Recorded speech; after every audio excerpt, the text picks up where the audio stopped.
कुमार प्रकाशक, पहला अधिकार, पेज नंबर 12। असत्य पद रचना प्रतिषेधीय प्रकरण चल रहा है। ये प्रश्न है शिष्य का कि आप जो ग्रंथ लिख रहे हो वो सच्चे ही हो, ये हम प्रमाण कैसे करें? आपकी बात सच्ची, ये प्रमाण कैसे करें? तो उन्होंने जिनेंद्र भगवान का हवाला दिया कि जिनेंद्र भगवान चूंकि वीतरागी और सर्वज्ञ हैं, इसलिए उनकी जो भी बात है वे सच्ची और अच्छी। और भगवान जिनेंद्र ने जो बात कही वही परंपरा से शास्त्र में प्रवर्तमान है। हम कोई अपनी बुद्धि से ग्रंथ नहीं रच रहे हैं। जो पहले पूर्वाचार्यों ने जो ग्रंथ रचे हैं उसी के अनुसार हम इस ग्रंथ को रच रहे हैं। और पहले कैसे रचे गए, तो उन्होंने कहा पहले वालों ने जो गंधर्व देवादि अन्य आचार्य थे, उन्होंने जो ग्रंथ रचे थे उनके अनुसार उन्होंने ग्रंथ रचे। मूल ग्रंथकर्ता तो गंधर्व देव थे जिन्होंने द्वादशांग की रचना की। लोगों की बुद्धि कम होती गई तो द्वादशांग का लोप हो गया, और फिर द्वादशांग का लोप होने पर जितना कुछ बचा था उसको जिनवाणी में परवर्ती आचार्यों ने श्रुत निबद्ध कर दिया, माने उसको ग्रंथबद्ध कर दिया, ग्रंथ में उस बात को निबद्ध कर दिया। फिर धीरे धीरे और बुद्धिमंद होती गई तो लोगों ने, अन्य आचार्यों ने उन्हीं ग्रंथों के आधार से, पुराने ग्रंथों के आधार से और अनेक नवीन ग्रंथों की रचना की, जिससे कि हमें समझ में आ जाए और वो भाव हमें भी ख्याल आ जाए। तो ऐसे ही ये ग्रंथों की परंपरा अब तक चली आई है, इसलिए मूल सत्यार्थ पदों का प्रकाशन अब तक होता आया है। और जिन धर्म में आज भी वे सत्यार्थ पद पाए जाते हैं, तो इसलिए ये ग्रंथ भी प्रमाण है, क्योंकि इसमें मैं उन्हीं सत्यार्थ पदों का प्रकाशन करता हूँ। अब देखो एक प्रश्न यहाँ पे, दूसरी बात इन्होंने एक बात और कही कि जैनियों में कोई जो ग्रंथ रचना करते हैं ये कोई कषाई तो होते नहीं, क्योंकि कषाई हो तो ऐसे ग्रंथ की रचना करने का भाव ही उत्पन्न नहीं होगा। जिन शास्त्रों का अभ्यास करने की रुचि उसी की होती है जिसके की कषाय मंद होती है। कषायों की मंदता का लक्षण क्या है? कषाय की मंदता का लक्षण है कि कषाय की मंदता जिससे हो, कषाय का अभाव जिससे हो, वो बात सुनने में रुचि होना, ये कषाय की मंदता का लक्षण है। कषाय के अभाव की बात सुनने की रुचि कषाय मंदता का लक्षण है, न कि बाहर में कषाय प्रकट नहीं होना कषाय मंदता का लक्षण। कषाय तो पेड़ पौधे के भी प्रकट नहीं होती है, तो क्या वो मंद कषाई है? ऐसे तुम्हारे को भी कभी गुस्सा नहीं आया और बस प्रकट नहीं किया, मंद कषाई हो गए। और जरा से गुस्सा आ गए, अरे तो महाकषाई है। ये जो कषाय तुमने ऊपर ही ऊपर से नाप रखी है, ये कषाय का नाप इससे नहीं होता है। तत्वाभ्यास में रुचि होना मंद कषाय का प्रतीक है, और तत्वाभ्यास की अरुचि ही तीव्र कषाय का द्योतक है। जिसको तीव्र कषाय होती है उसको कषाय के नाश करने की बात रुचती नहीं है, उसको तो कषाय के कोई काम हो वही रुचते हैं। चार जने मिलके ताश खेलें तो उसमें मजा आता है, क्योंकि एक जीतता है एक हारता है। और यहाँ अपन कहें कि सब जीव मात्र समान है, न कोई छोटा है न कोई बड़ा है, न कोई हारता है न जीतता है, ऐसी बात कषाई जीव को रुचि कैसे? कषाई जीव को तो कुछ खटपट करने को चाहिए, अपने आप कहीं कुछ बड़ा दिखे, कोई छोटा दिखे, जो लोभ का पोषण हो, कोई लोभ कषाय की पूर्ति हो। मैंने उसको कषाय के अभाव करने की बात रुचती नहीं है।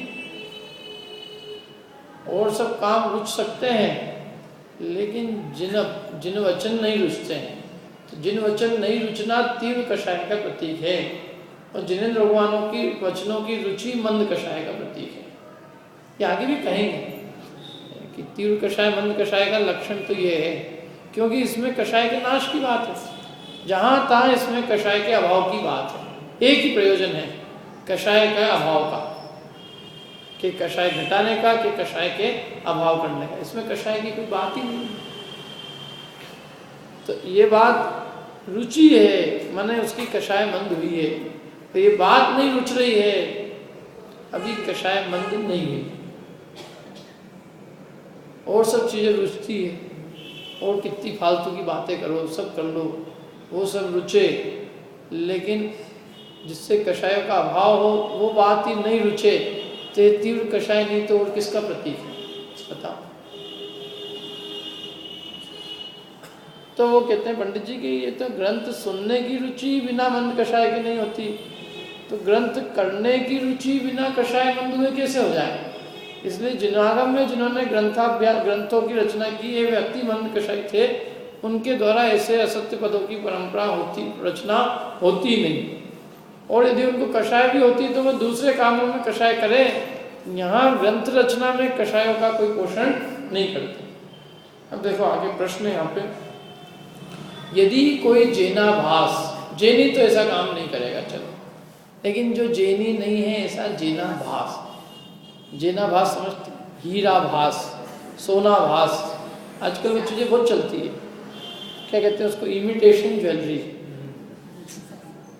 नकली ज्वेलरी, इमिटेशन ज्वेलरी होती ना, मैंने है सोना नहीं लेकिन उसमें सोने का आभास है, हीरा नहीं है हीरे का आभास है, क्योंकि हीरा कौन पहने इस ऐसे खतरनाक जमाने में, जान और चली जाए इससे, हीरा तो जाए से जाए, तो अपना शौक पूरा करने के लिए लोग हीरे के नकली चीजें पहन लेते हैं, तो उसको कहते हैं हीरे का उसमें आभास है, मतलब झलक है, थोड़ी बहुत तो है चमक वमक, नहीं तो वो उस भाव भी नहीं दिखे। सोना नकली होएगा तो कुछ तो नकली सोना भी सोना जैसा तो दिखना चाहिए ना। तो ऐसे ही कोई जैनी तो नहीं है, लेकिन जेनाभास है, जेनाभास माने उसमें जैनी होने का आभास मिलता है, ऐसा लगता है बहुत जैनी है, अरे भैया ये तो ये करते हैं वो करते हैं, लाखों का दान देते हैं लेकिन नहीं, सुबह इतनी पूजा करते हैं, और वो कहते हैं ऐसा कोई जेनाभास हो, अब उसके तो जरूरी तो नहीं है कि वो जेनाभास है तो कषाय मिट्टी गई हो, ऐसा कोई जेनाभास माने हमें क्या लगे बाहर से कि ये जैन है, जैन है मतलब जिन धर्म की आज्ञा का पालन करता है, जिन धर्म की आज्ञा को मानता है, लगे तो ऐसा, और है कुछ नहीं अंदर, जैसे ऊपर से तो दिखे सोना है और अंदर बिल्कुल खोक है क्या। तो ऐसा यदि कोई हो जेनाभास, और वो यदि तीव्र कषाई होकर असत्यार्थ पदों को जैन शास्त्रों में मिलाए और फिर उसकी परंपरा चलती रहे, तो क्या किया जाए बताओ। यदि चलो तुम्हारे जैनी तो ऐसे कषाई नहीं होते, लेकिन जेनाभास तो कषाई हो सकता है, और जेनाभास तीव्र कषाई होकर असत्यार्थ पदों को जैन शास्त्रों में मिला दे अपनी कोई कषाय की पुष्टि करने के लिए, और फिर उसकी परंपरा चलती रहे, तो फिर क्या किया जाए। तो इसलिए हम ये कैसे मान लें कि ये बिल्कुल प्रमाण ही है। हो सकता है बीच में किसी कषाई जीव ने अपनी झूठी बात भी इसमें मिला दी हो, तो इसलिए इसकी प्रमाणता का विश्वास हम कैसे करें क्या। जैसे पिताजी तो इनके बहुत सज्जन हैं, ये दुकान जिसने चालू की थी वो तो बहुत सज्जन आदमी था, लेकिन अब इस दुकान खुले को 100 साल हो गए, जिन्होंने चालू की थी वो दादाजी तो कब से ही चले गए, और अब ये बेटे हैं, अब इनका तो कोई भरोसा नहीं है, अब क्या पता इन्होंने क्या किया हो। तो इसलिए इस दुकान का भरोसा कैसे किया जाए कि यहाँ जो माल मिल रहा है बिल्कुल खराब मिल रहा है। ऐसे ही उन्होंने कहा कि वो तो सही है कि वो बराबर जिन्होंने की रचना वो तो बहुत बढ़िया थे, लेकिन बीच में यदि कोई तीव्र कषाई हुआ हो जेनाभास, और उसने अपनी कषाय को पोषने के लिए असत्य पद मिलाए हों और उसकी परंपरा अब तक चलती आ रही हो, तो फिर कैसे हम प्रमाण कर लें उसको, ऐसा उसका प्रश्न है। तो समाधान, और ऐसा हो सकता है, कोई बात नहीं, कोई जेनाभास माने जैनियों का लबादा पहन ले, जैसे हुए भी ऐसे कई लोग जिन्होंने कि अपनी मान्यता की पुष्टि के लिए ऐसी अनेक चीजें शास्त्रों में मिलाई।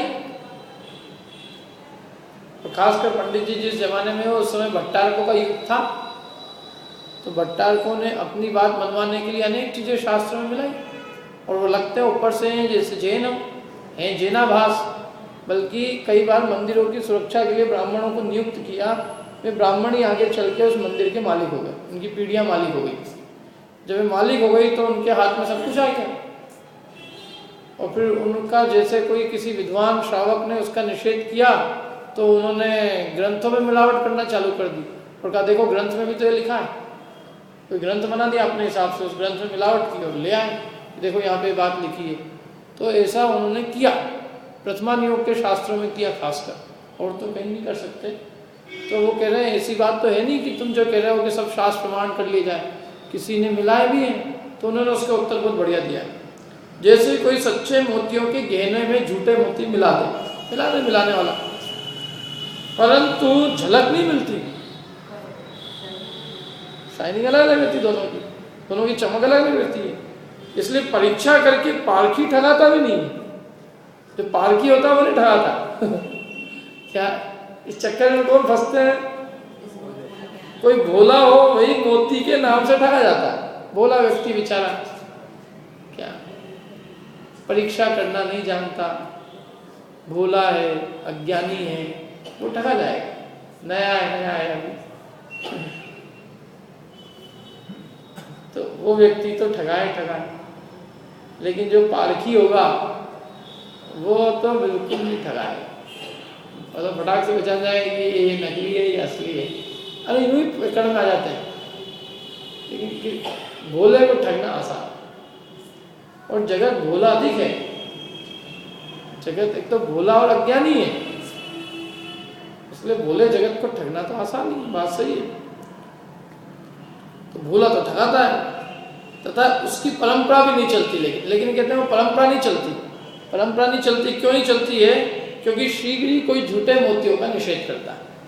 भले ही पूरी दुनिया माने भोली ठगा भी जाए, लेकिन कोई भी एक सच्चा आदमी आएगा समझदार, वो फटाक से कह देगा कि ये गड़बड़ है, यहाँ ये झूठे हैं, ये सब जिन मत में ये चीज़ हो ही नहीं सकती।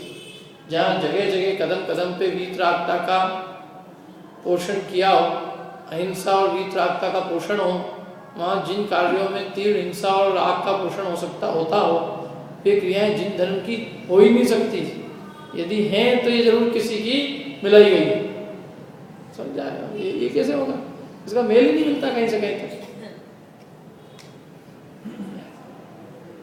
आज समझ लो अपन कोई शास्त्र में पढ़ लें कि गोबर की पूजा करनी चाहिए, बताओ अब अपने को इतनी बुद्धि विवेक है कि नहीं है कि अपन फटाक से समझ जाएंगे कि ये जो क्या लिखा है यहाँ पे, क्या आगे पीछे अपन देखेंगे उसके कि कौन सा ग्रंथ है, किसने लिखा है, कहाँ से लिखा है, क्या है इसका ठोर ठिकाना क्या है।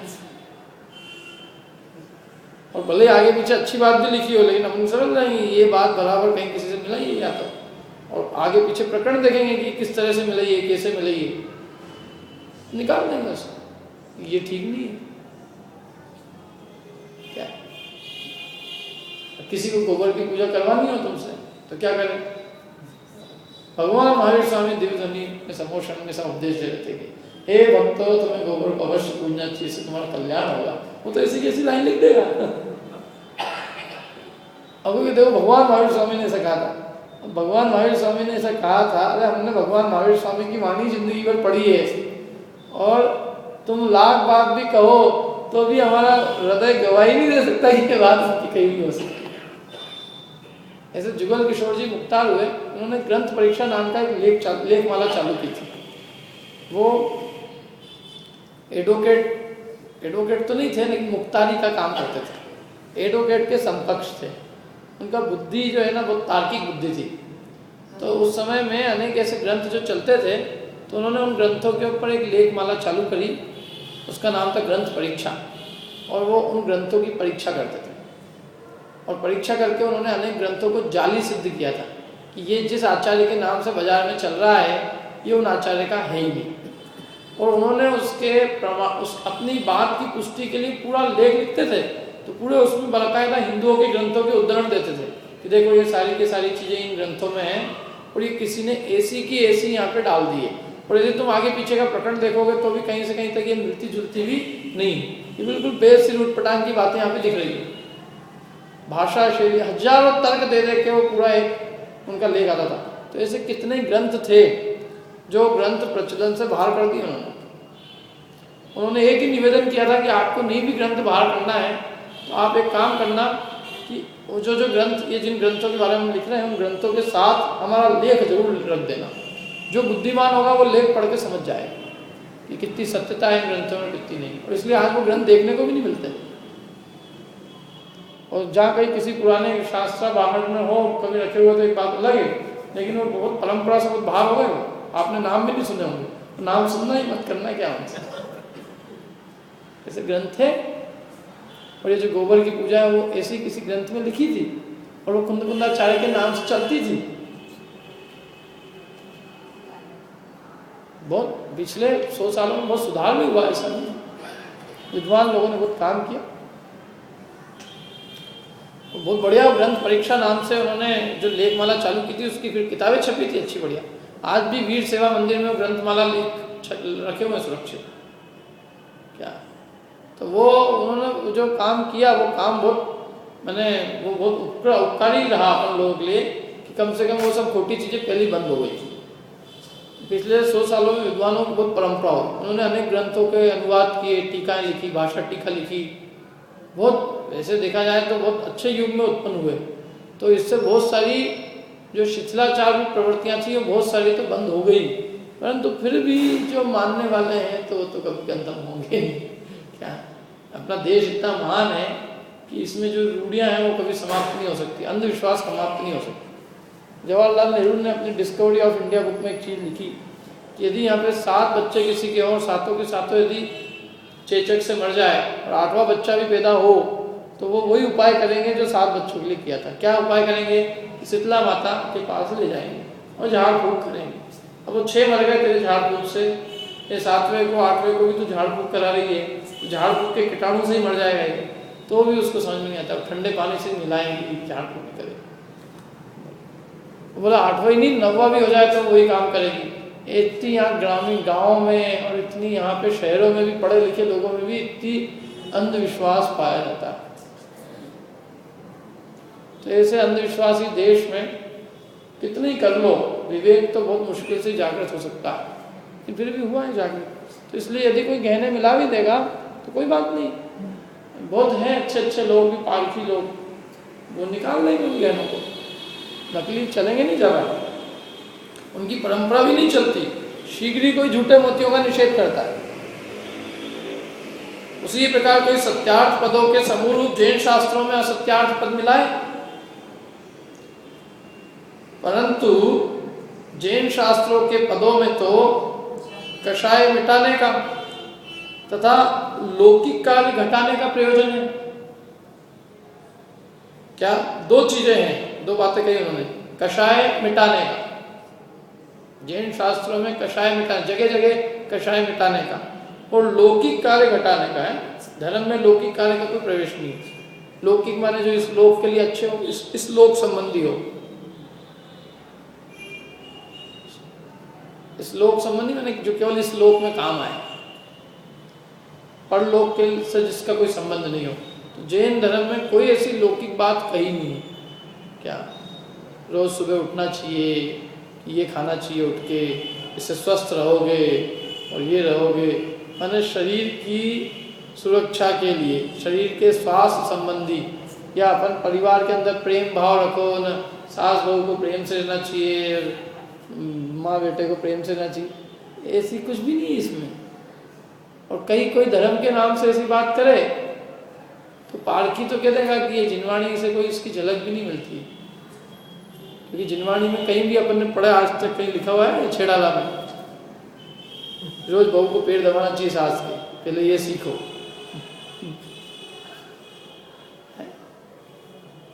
ये अपने शरीर को स्वस्थ कैसा रखना चाहिए। और जबकि अन्य मतावलंबियों में कभी सुनना आप किसी के भी प्रवचन तो वो यही है, वो उसमें और कुछ है ही नहीं बात कि भाई अपने शरीर को कैसे स्वस्थ रखना और घर परिवार में कैसे प्रेम से रहना, बस 2 बातें और कुछ नहीं, इससे ज़्यादा उनकी पहुँच ही नहीं है। तो अपन कहते हैं ये बात समझ लोगे तो ये इसमें क्या दम है। और देह के प्रति ममत्व छुटाने की बात कर रहे हैं और परिवार अपना है ही नहीं, कौन अपना है यहाँ, उससे राग छुटाने की बात है। तो इसलिए धर्म तो एकदम कषाय मिटाने की और लौकिक कार्य घटाने की बात करता है। और धर्म के माध्यम से यदि 2 काम होने लग जाए तो वो धर्म नहीं है, अधर्म है। खाना पीना घूमना फिरना क्यों, यदि समझ लो सोशल ग्रुप के नाम से भले वो जैन हो, लेकिन उस जैन के नाम से यदि विदेश यात्रा हो रही है तो वो विषयासक्त जीव है, धर्म के लोगिया तो नहीं। धर्म के लोगिया जीव यदि मिलेंगे तो क्या सोचेंगे कि कहीं अपन तीर्थ यात्रा करें, तत्व चर्चा करें, स्वाध्याय करें, क्यों पूजन पाठ करें, सामायिक करें, कुछ अर्थ समझे, अच्छी गहरी गूढ़ चर्चाएं करें, तत्व की गुणस्थान मानना स्थान का स्वरूप समझे, कि ये काम करेंगे कि चलो अब की बार कहाँ ले चलना, सिंगापुर। हद हो गई मतलब। और नाम जैन, जैन को लजा जैना भास नहीं तो और क्या है ये। मैंने बड़े बुजुर्ग लोगों की इतनी विषयासक्ति कितनी तीव्र, जिस अपन इतनी छोटी उम्र वाले लोग उन लोगों को उपदेश देवे कि तुम्हारे को शर्म आ रही है कि नहीं आ रही कुछ। जिस उम्र में तुमको तत्वाभ्यास करना चाहिए उस उम्र में तुम सिंगापुर की सोच रहे हो।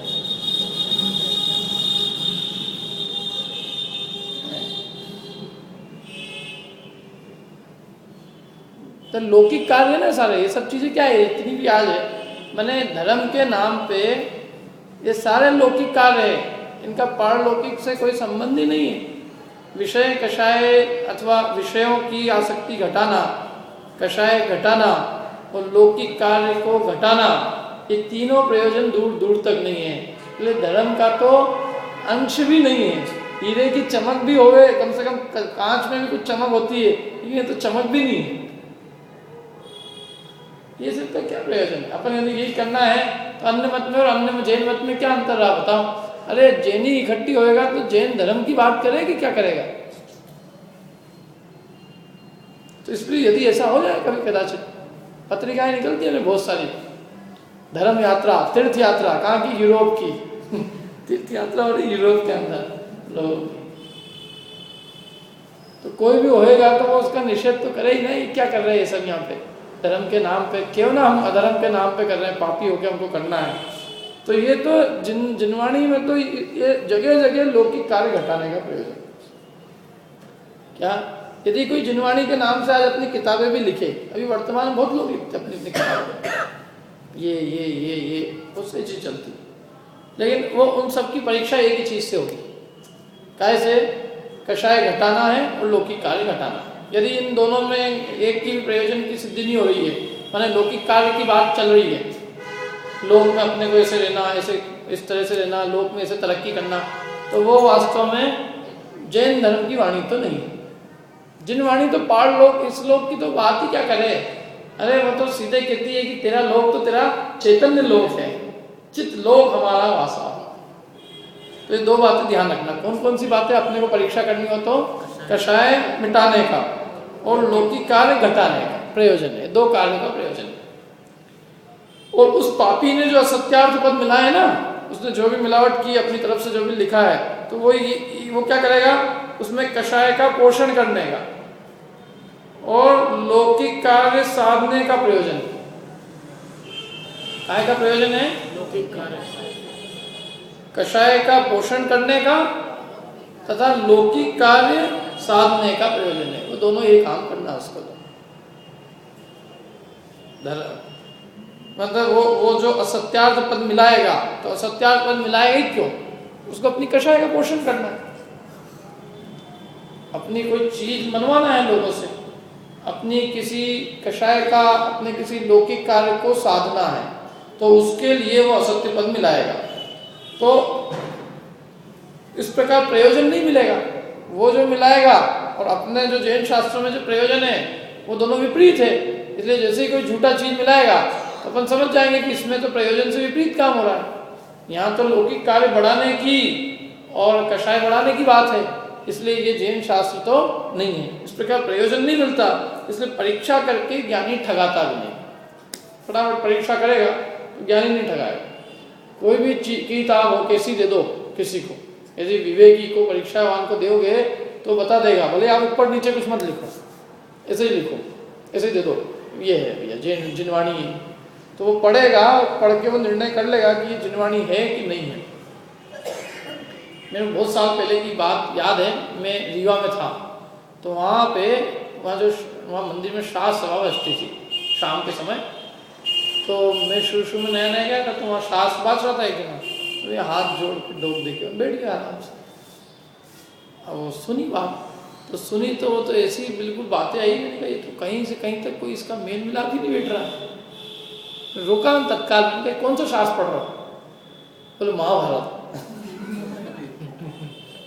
पढ़ गया, नाम लिया महाभारत। तो मैंने कहा महाभारत तुम कैसे पढ़ रहे हो?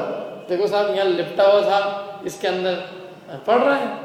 मतलब उसको सचमुच यही नहीं पता कि ये क्या मैं पढ़ रहा हूँ क्या नहीं। कोई आदमी, वो क्या था, वहाँ पास में लाइब्रेरी थी, तो लाइब्रेरी में सब लोग अपने अपने ग्रंथ रख जाते थे।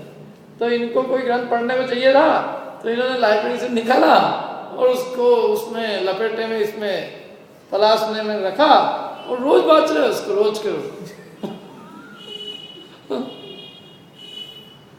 प्रत्यक्ष उदाहरण देखा मैंने, कहा 2 मिनट के अंदर पता चल गया कि ये बात वो नहीं है।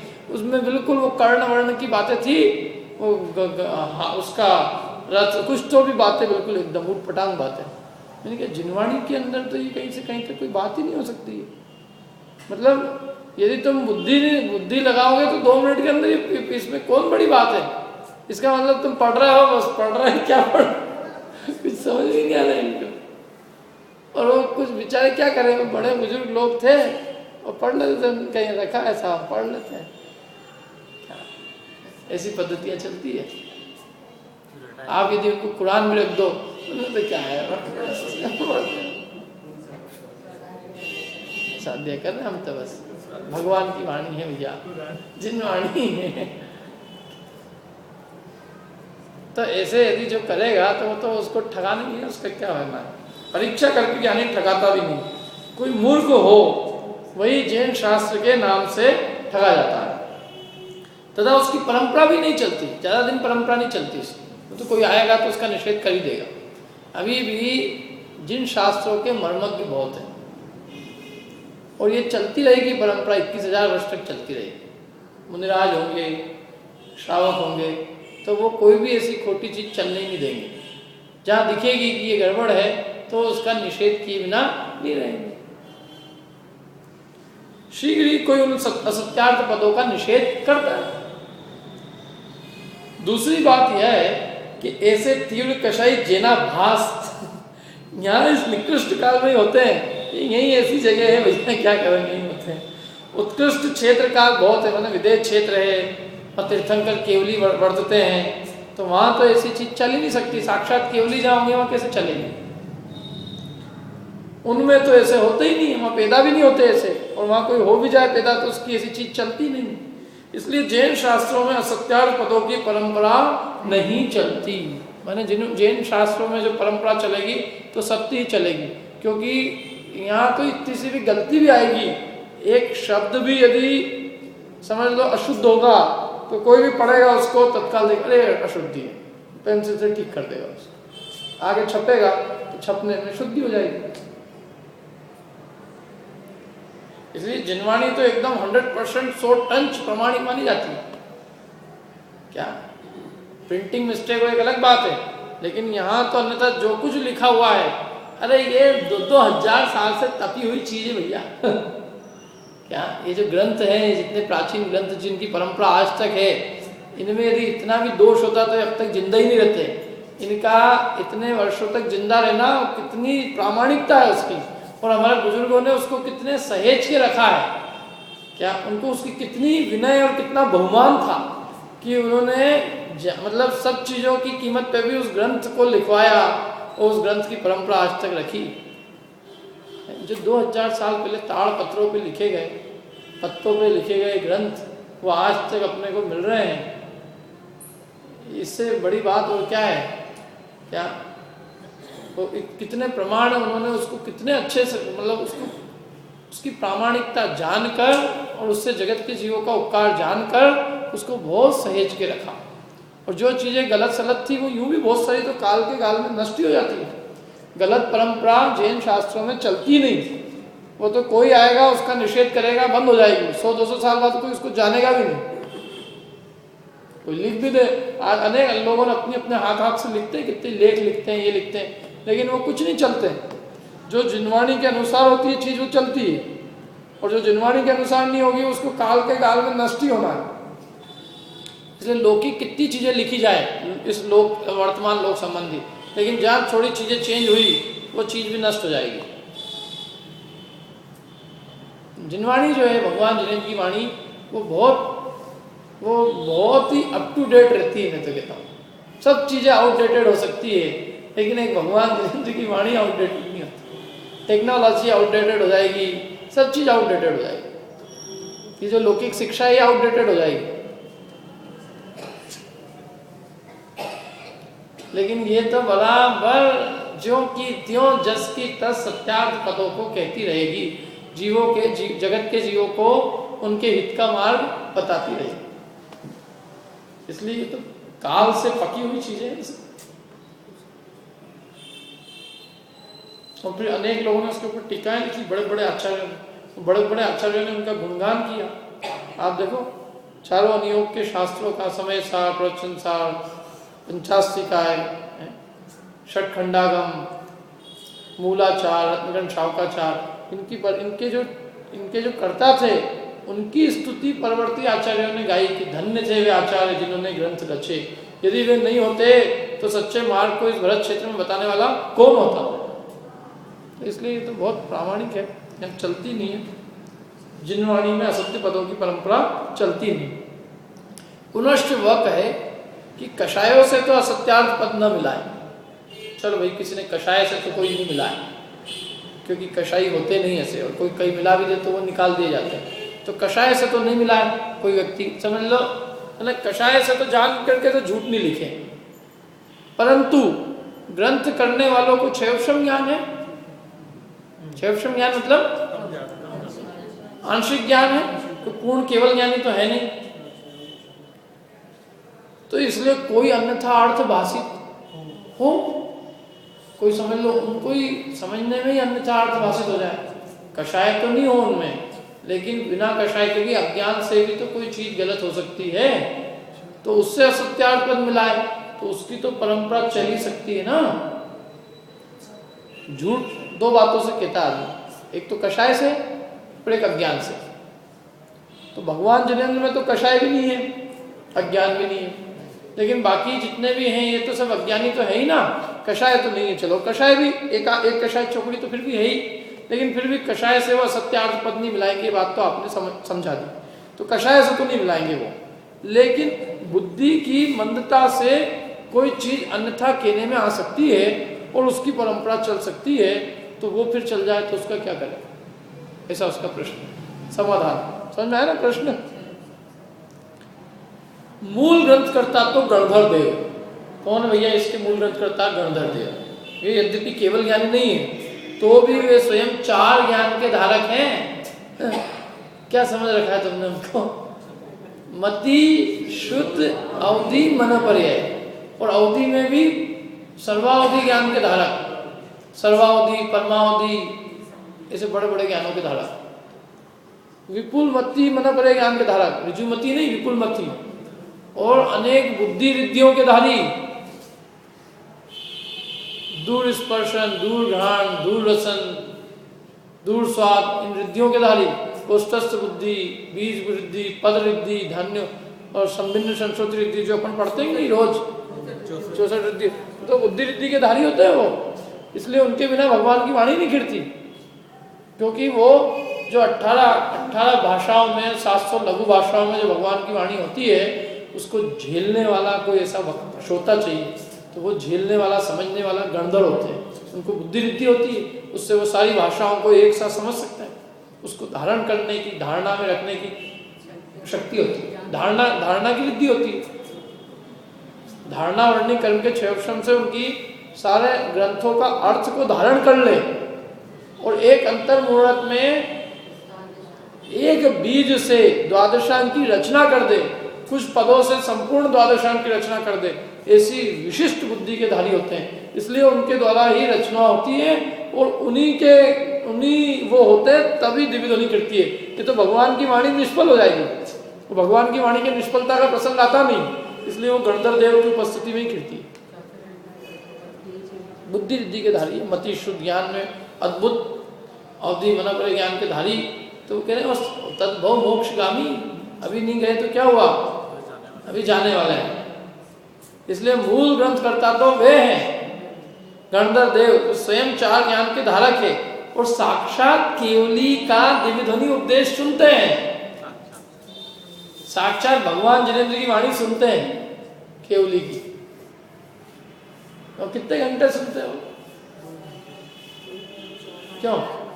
कई लोगों को लगता है बहुत धर्म समझ लिया, 1 घंटा हो गया, बहुत हो गया। 7 घंटे 12 मिनट कम से कम मिनिमम, कंटिन्यू नहीं, 4 बार होती है। 7 घंटे 12 मिनट को 3 बार में डिवाइड कर दो, कितनी होगी? 1 बार कितनी होगी? 2 घंटे लगभग। 48 96 मिनट, 6 घड़ी गिरती है। 6 घड़ी मैंने 48 24 मिनट की 1 घड़ी, तो 24 × 6 कितने हो गए? 144। मैंने 2 घंटे लगे, 2 घंटे 12 मिनट, 2 घंटे 24 मिनट, 3 बार गिरती है तो 7 घंटे 12 मिनट, तो 2 घंटे 24 मिनट तक खिड़ती लगातार। मतलब टाइम तो खूब खिड़ती है, इसका मतलब 2.5 घंटे लगातार खिड़ती, सुबह दोपहर और शाम 7 घंटे 12 मिनट। उसकी तुलना में तो वास्तव में बहुत कमी हो गई। अब 7 घंटे 12 मिनट से कंपेयर करो तो 10% भी नहीं सुनते अपन। 7 घंटे 12 मिनट का 10% कितना हुआ? 71 मिनट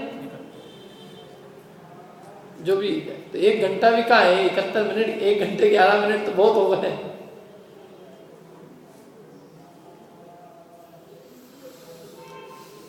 भगवान की स्तुति में तो वृद्धि हुई है, भगवान की वाणी सुनने में वृद्धि नहीं हुई। भगवान की भक्ति में तो वृद्धि हुई। यदि किसी को समय मिलता है ना थोड़ा अधिक, तो वो भगवान की पूजा बढ़ा लेगा।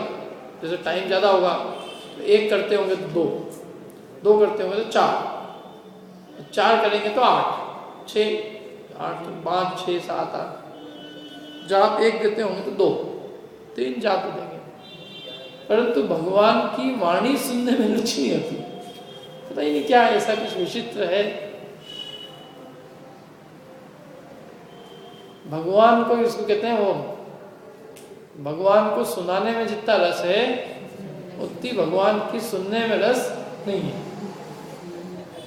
सुनाएंगे हम, सुनो तो हमारी दीन तनी सुन वीनती, सुनो सही सुनो।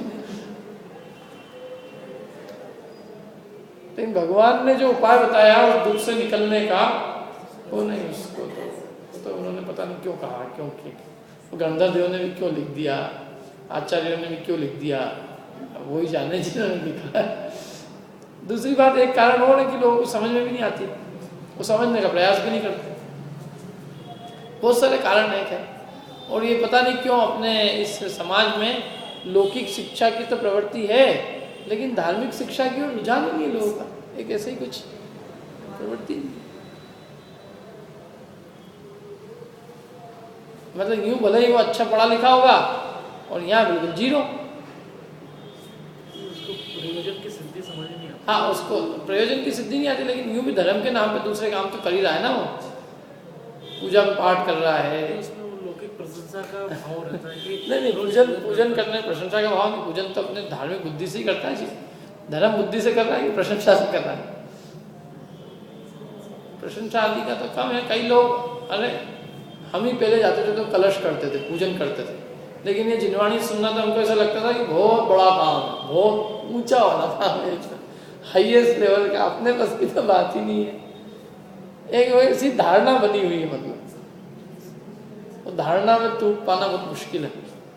तो भगवान जिनेंद्र की वाणी केवली भी, भगवान जिनेंद्र की वाणी गंधर्व देव भी 7 घंटे 12 मिनट सुनते हैं। तो अब वो तो 7 घंटे 12 मिनट से सिमट के 7 मिनट ही रह गई, और उनकी स्तुति कितने समय करते होंगे लोग उस समय। कुछ खाना वाना भी बनाते होंगे, सोते भी होंगे, खाते भी होंगे, क्यों नहाते भी होंगे, ही सही करते होंगे ना, नहीं सब करते होंगे। तो 8 घंटे ये सब कामों में 8-10 घंटे तो लगते होंगे, नहीं लगते होंगे। मैं तो कहता हूँ 7 घंटे सोते होंगे, जाने आने में, हैं, जाने आने के अलावा जो भी घर रोजमर्रा के जो काम होते हैं, शरीर की शुद्धि वगैरह, भोजन करना, ये इन सब में भी समय लगता है कि लगता है? 3-4 घंटे, उसके बाद 7 घंटे सोने के 4 घंटे हो, 11 घंटे समझ लो। सब लोग उस समय दुकानें बंद करते होंगे, ऐसा अपन मान लो। जहाँ वाणी फिरती होगी हम दुकान बंद ही करते होंगे लोग। क्या सीजन तो लोगों का मतलब ऑफ ही रहता होगा उस समय, क्या करते होंगे? और एक कल्पना करो, भगवान साक्षात जहाँ होंगे उस समय भी कोई बनिया दुकान खोलता होगा, ऐसा मेरे तो समझ नहीं आता। के बाहर दुकान लगा वो इंद्र नहीं लगने देता ना। तो बहुत अच्छी बढ़िया एवं व्यवस्था रहती है वहाँ। कोई साक्षात तीर्थंकर जहाँ विराजमान हो, वो कोई अतिशय अलग रहता है उसका। तो वो मतलब ये सब काम भी करते ही होंगे, तो 10-12 घंटे उसमें उनके जाते होंगे, तो 12 घंटे वो और 7 घंटे भगवान की दिव्यध्वनि सुनना, 19 बच्चे कितने? 5 घंटे। तो भगवान की पूजा भक्ति भी करते होंगे, तो 5 घंटे से ज़्यादा तो नहीं कर सकते, है नहीं उनका टाइम। तो 5 घंटे वो पूजा भक्ति करते थे और 7 घंटे भगवान की सुनते थे। अब ये जो प्रपोर्शन था, 5 घंटे ही मैंने मैक्सिमम लिया है, हो सकता है कम भी हो, दर्शन, पूजन, भक्ति, स्तुति सब आ गया उसमें। तो अब वो प्रपोर्शन रिवर्स होता गया, तो वो तो बढ़ता गया, पूजा भक्ति तो बिल्कुल वैसी की वैसी, वो तो बढ़ती रही, और ये जो था ये घटता घटता बिल्कुल नीली हो गया। और बल्कि वो तो कई लोग ऐसे मानते हैं कि भक्ति से ही मोक्ष जाएगा, और ऐसा करते भी लोग, अपनी भक्तियां भी ऐसी बनी कुछ। मैंने तेरे ही भरोसे आदिनाथ, साजन ने मेरी डाल रखी। क्या तो के ना डाल रखी तो बेटा डूबने ही वाली है, अब तो क्या हो सकता, क्योंकि हम तो आने नहीं वाले किराने। तो ये बहुत अतिरेक होता है ना जब भक्ति का, ये तात्विक भक्ति नहीं है ये। इसमें तत्वज्ञान से यदि कोई ओतप्रोत होगा तो कही नहीं सकता ऐसी बात। भगवान क्या करेंगे उसमें, भगवान के भरोसे कोई नाव डाली जाती। तो ये सब ऐसे चल पड़ी अपने आप में, क्योंकि दूसरों का बहुत फर्क है, अपने ऊपर बहुत असर है। तो वहाँ क्या भक्ति वगैरह होती रहती है इनके, जैसे क्या होती है, वो आरती कर लेंगे, भक्ति कर लेंगे, बस उतना ही है। क्योंकि वो उनकी भक्ति करते हैं तो ये मानते हैं कि उनका ध्यान रखते हैं। अब अपना मत ही अलग है एकदम। तो यहाँ केवल भक्ति करने से तो कुछ मिलना ही नहीं है। भक्ति से तो जो उन्होंने बात बताई है वो उसको जीवन में अप्लाई करे तो वो परम सुखी हो जाए। भक्ति तो तब होती है जब वो बात जीवन में उतारता है और उससे सुख की प्राप्ति होती है, तो उनके प्रति भक्ति का भाव आए बिना रहता नहीं, तब सच्ची भक्ति होती है। और अभी जो होती है वो सब कुल क्रम से होती है।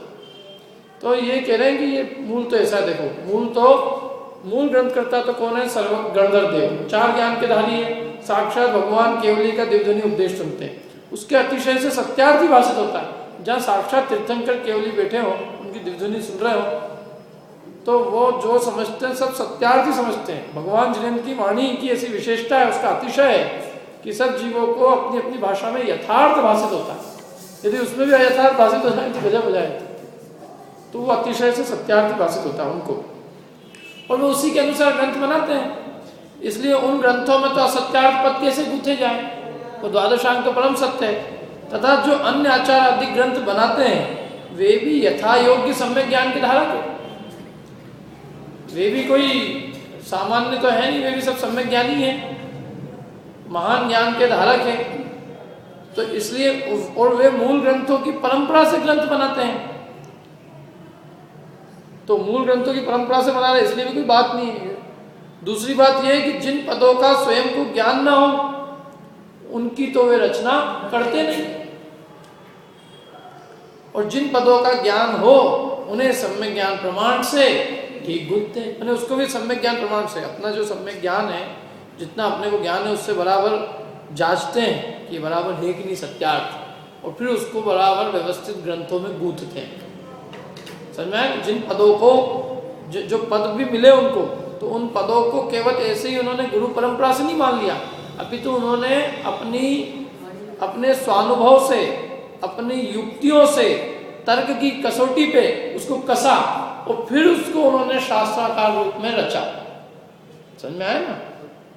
जैसे कुंदकुंदाचार्य देव ने कहा, कुंदकुंदाचार्य देव की जो टीका है उसमें अमृतचंद्राचार्य देव ने कहा कि उनके निज वैभव का जन्म कैसे हुआ।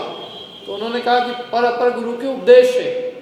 पर अपर गुरु माने सर्वोत्कृष्ट गुरु तो केवली तीर्थंकर, और परंपरा से अन्य गणधर से लेकर हमारे गुरु पर्यंत पर अपर गुरु का उपदेश और आगम की परंपरा, जो ग्रंथ चले आ रहे हैं उनकी परंपरा, और युक्ति और तर्क की कसौटी, और सबसे बड़ा स्वयं का स्वसंवेदन, इन 4 चीजों से मेरे इस निज वैभव का जन्म हुआ है, और उस निज वैभव से मैं इस ग्रंथ की रचना करता हूं। क्या 4 चीजों से मैं ये काम कर रहा हूं। 4 चीज कौन सी है? पर अपर गुरु का उपदेश और आगम की परंपरा और युक्ति तर्क और युक्ति का अवलंबन, युक्ति और तर्क की कसौटी पे वो कसा गया है, और फिर स्वयं का अनुभव, स्वसंवेदन, ऐसा है। तो वो इसलिए वो तो बराबर, यदि वो सब मतलब इतनी सावधानी है, जिन पदों का ज्ञान होता है उन्हें भी सम्यक ज्ञान प्रमाण से ठीक गूंथते हैं। इसलिए प्रथम तो ऐसी सावधानी में असत्यार्थ पद गूंथे जाते ही नहीं, मैंने इतनी सावधानी है तो इसमें एक भी असत्यार्थ पद आए कैसे। और कदाचित स्वयं को पूर्व ग्रंथों के पदों का अर्थ अन्यथा ही भाषित हो जाए, कभी स्वयं को फिर भी थोड़ा बहुत 19 भाषित हो जाए, तो अपनी प्रमाणता में भी उसी प्रकार आ जाए, उनको भी ऐसा लगे कि बिल्कुल प्रमाण है, हमने जो समझा बिल्कुल प्रमाण है, तो उसका कुछ वश नहीं है। तो उसका कुछ वश नहीं है, तो वश नहीं है, परंतु ऐसा किसी को ही भाषित होता है, सभी को तो नहीं। इसलिए जिन्हें सत्यार्थ भाषित हुआ हो वे उसका निषेध करके परंपरा नहीं चलने देते। आगे परवर्ती आचार्य जो होते हैं उनको जहां सत्यार्थ पद भाषित हो जाता है तो वे उसकी परंपरा नहीं चलने देते। और इसमें भी उन्होंने कहा, देखो आगे, पुनश्च इतना जानना कि जिनको अन्यथा जानने से जीव का बुरा हो, ऐसे देव गुरु धर्मादिक का तथा जीव अजीव अधिक तत्वों को तो श्रद्धानी जैनी अन्यथा जानते ही नहीं।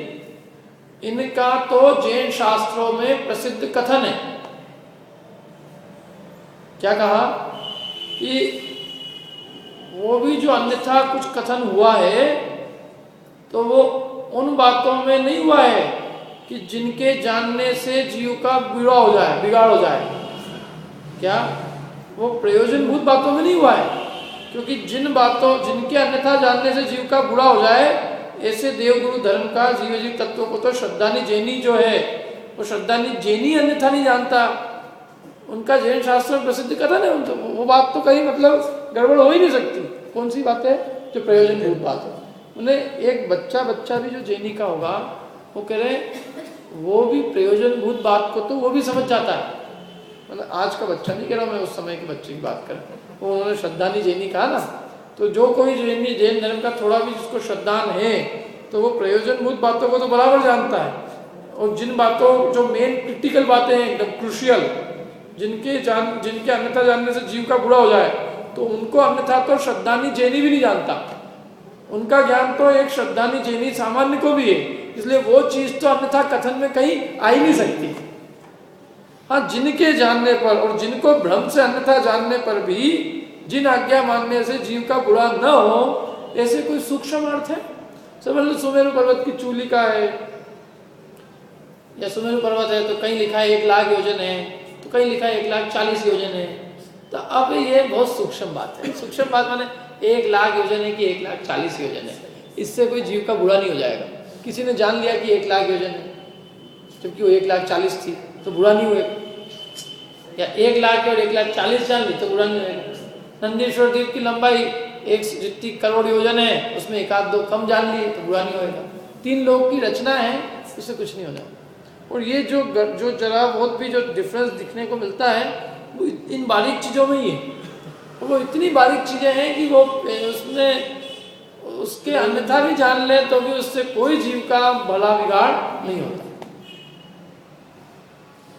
तो ऐसे मिलते हैं। जैसे सासाधन गुणस्थान है, तो सासाधन गुणस्थान एकेंद्रिक हो सकता है कि नहीं हो सकता है, उसमें 2 मत मिलते हैं इसमें। तो वो आचार्य ने लिखा कि भाई हमें तो दोनों ही प्रमाण है।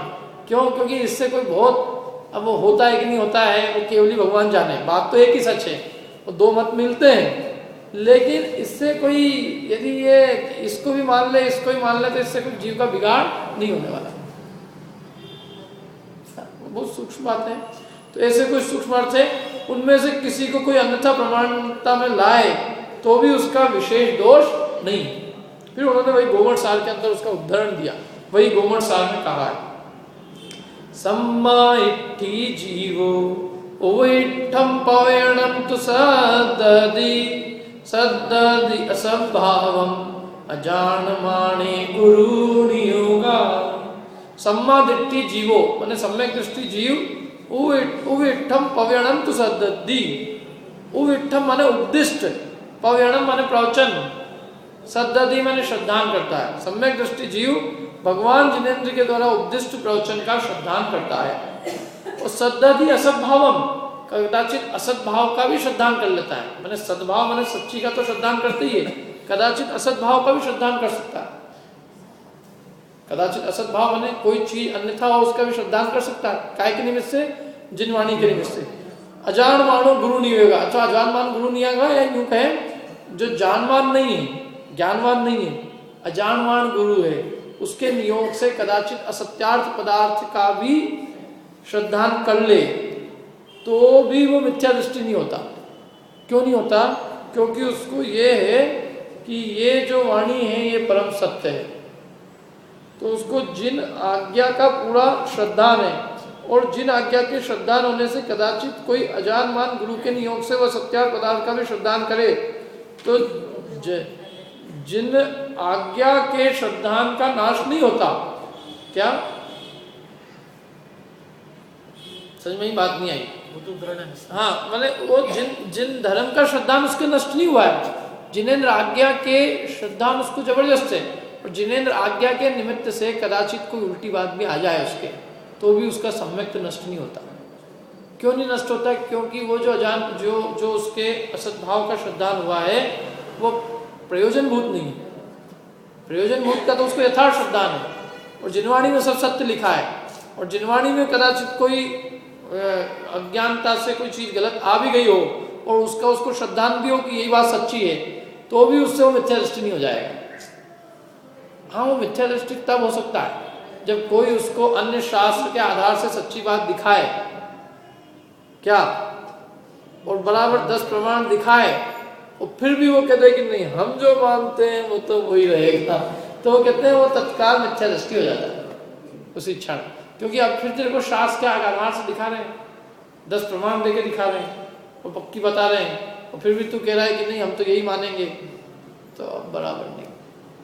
तर्क युक्ति से कोई चीज समझाई तेरे को, तो इसलिए वो कह रहे हैं कि वो अजानमान गुरु के, देखो इसका अर्थ पढ़ता हूँ, सम्यक दृष्टि जीव उपदेशित सत्य वचन का श्रद्धान करता है, और अजानमान गुरु के नियोग से असत्य का भी श्रद्धान करता है। कदाचित कोई गुरु है उससे चूक हो जाए, 19-20 हो जाए, तो वो तो उसको तो वो जो चीज उसने प्रयोजनभूत समझी है उसके निमित्त से उनकी सारी बातों को सच्ची मानता है, तो कदाचित कोई असत्य का भी श्रद्धान हो जाए तो भी उससे कोई बिगाड़ नहीं होने वाला है। क्योंकि मूल बात यह कि उसमें मूल देव गुरु धर्म और प्रयोजनभूत 7 तत्वों के बारे में अन्यथा बात नहीं होगी। यदि उनमें अन्यथा कहे तो वो जरूर बिगाड़ होता है। तो उनमें अन्यथा इसलिए नहीं होता है क्योंकि उसका तो आबाल गोपाल सबको श्रद्धान है ही, और उसकी तो बराबर अब तक यथार्थ परंपरा है, उसमें तो कोई गड़बड़ होने का सवाल नहीं उठता। किन किन में कहा उन्होंने? देव गुरु धर्म और प्रयोजनभूत 7 तत्व, इसलिए इनको तो अन्यथा जानते हैं। उनका तो क्योंकि जैन शास्त्रों में जगह जगह प्रसिद्ध कथन, ये जो एकदम कोई बारीक बारीक बात है तो वो ऐसी चीज है कि वो सब में है नहीं। जैसे सुमेरु पर्वत की लंबाई चौड़ाई है तो कहीं किसी ग्रंथ में है, प्रसिद्ध नहीं है। तो ऐसे जो अप्रसिद्ध कथन है कदाचित उनका सत्यार्थ श्रद्धान हो सकता है, लेकिन जो चीजें सब जगह है, प्रसिद्ध है, आबाल गोपाल सब जगह प्रसिद्धि है, उनका असत्यार्थ श्रद्धान तो हो ही नहीं सकता। ये बात है। बाकी चर्चा अपन कल